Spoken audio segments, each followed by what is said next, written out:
بسم اللہ الرحمن الرحیم۔ آج ہم الدرس الثالث والعشرون یعنی سبق نمبر 24 پڑھ رہے ہیں۔ اس میں ہم غیر ذوی العقول جمع جو جمع استعمال ہوتا ہے اس کے بارے میں پڑھ رہے ہیں کہ وہ چیزیں جو عقل نہیں رکھتا اور وہ جمع ہو اس کے بارے میں ہم کس طرح پوچھیں گے، اس کے بارے میں سوال ہم کس طرح کریں گے۔ مثلا اور اس میں یہ قاعدہ ہے چاہے وہ مذکر ہو یا مؤنث ہو، لیکن وہ جمع غیر ذوی العقول کا ہو تو اس کے ساتھ ہم واحد مؤنث کا اسم اشارہ لائیں گے۔ مثلا مذکر کا اسم اشارہ جو کہ قریب ہو تو اس کے ساتھ اسم اشارہ ھذا مفرد کے لیے اور ھذانی تثنیہ کے لیے اور ہؤلاء یہ جمع کے لیے استعمال ہوتا ہے جبکہ وہ ذوی العقول ہو۔ اسی طرح مؤنث کے ساتھ مؤنث کا اسم اشارہ ھذہ اور اس کا تثنیہ ھاتانی اور اس کا جمع وہ بھی ہؤلاء ہے، لیکن یہاں پہ ہؤلاء تب استعمال ہوگا جب کسی ذوی العقول جمع ذوی العقول کے بارے میں کوئی پوچھ لے۔ اگر غیر ذوی العقول اشیاء ہو اور اس کے بارے میں کوئی پوچھتا ہے کہ یہ کیا ہے تو اس کے ساتھ ھذہ استعمال ہوگا۔ جس طرح پچھلے اسباق میں بھی ہم یہی استعمال کر چکے ہیں، تو یہاں پہ اسم اشارہ واحد مؤنث کا اسم اشارہ استعمال ہوگا۔ مثلا کوئی کہے کہ یہ کیا ہے، جمع اشیاء ہے، بہت سے چیزیں ہیں، اس کے بارے میں کوئی پوچھ لے کہ یہ کیا ہے تو اس کے ساتھ اس کا ترجمہ اس طرح ہم کریں گے ما ھذہ۔ یہاں پہ اس پہ سوچنا نہیں پڑے گا کہ کیا یہ چیزیں مذکر ہے یا مؤنث ہے، چاہے مؤنث ہو یا مذکر ہو لیکن وہ جمع غیر ذوی العقول کا ہو تو اس کے ساتھ اسم اشارہ واحد مؤنث کا لگے گا۔ ما ھذہ یہ کیا ہے، یہ چیزیں کیا ہے تو اس کا جواب ہوگا مثلا یہاں کتابوں کے بارے میں کسی نے پوچھ لیا کہ ما ھذہ یہ کیا ہے، چونکہ جمع ہے بہت سے ہیں تو اس کا جواب اس طرح ہوگا ھذہ کتب، ھذہ کتب اگرچہ کتاب مذکر ہے لیکن یہ جمع یہاں استعمال ہوا ہے اور وہ جمع غیر ذوی العقول کا ہے۔ کتاب چونکہ عقل نہیں رکھتا، ذوی العقول نہیں ہے، تو اسی وجہ سے چاہے وہ مذکر بھی ہو اس کے ساتھ واحد اسم اشارہ ہم لائیں گے ھذہ کتب۔ اسی طرح کسی نے پوچھا بہت سے قلم ہوں، زیادہ اقلام ہو، اس کے بارے میں کسی نے پوچھا کہ تو اس طرح وہ پوچھیں گے ما ھذہ، یہ نہیں کہ ما ھؤلاء۔ ھؤلاء چونکہ وہ ذوی العقول کا جمع کے لیے استعمال ہوتا ہے اور چونکہ یہ اقلام ہیں، قلمیں ہیں، یہ غیر ذوی العقول ہے تو اسی وجہ سے اگر اس کے بارے میں کوئی پوچھ لے تو وہ اس طرح پوچھے گا ما ھذہ، ما ھذہ یہ کیا ہے، ما ھذہ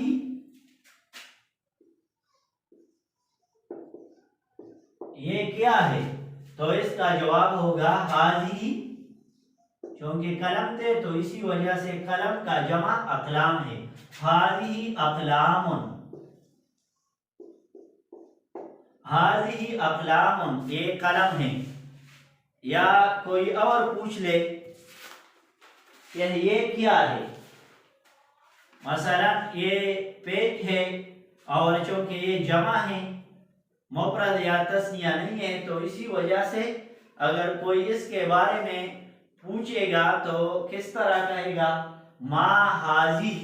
کیونکہ جمع غیر ذوی العقول کا ہے تو اسی وجہ سے وہ کس طرح پوچھے گا ما ھذہ، ما ھذہ یہ کیا ہے،